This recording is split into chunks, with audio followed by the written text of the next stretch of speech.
November 14 உலக சர்க்கரை நோய் தினம். சமீபத்தில் இந்தியாவில் பண்ணப்பட்ட ஆராய்ச்சியில் ஏழ்மையான குடும்பத்திலும் கூட கிட்டத்தட்ட தங்கள் வருமானத்தில் 20% சர்க்கரை நோய்க்காக செலவு செய்கிறார்கள். அப்படியானால் 5 வருஷத்தில் 1.5 லட்சம் ரூபாய், 10 வருஷத்தில் 4 லட்சம் ரூபாய், 20 வருஷத்தில் 15 லட்சம் ரூபாய் என செலவு செய்கிறார்கள். வருத்தமான விஷயம் என்னவென்றால் எவ்வளவு செலவு செய்தும் கூட இதற்கு தீர்வு இல்லை என்பதே. ஆனால் உங்களுக்கு தெரியுமா, சர்க்கரை நோய்க்கு முழுமையான தீர்வு காணலாம்.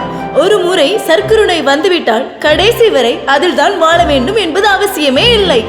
ஆயிரக்கணக்கானோர் சர்க்கரை நோயிலிருந்து முழுமையான தீர்வு கண்டு இப்பொழுது தங்கள் குடும்பத்தோடு கூட சந்தோஷமாக இருக்கிறார்கள்.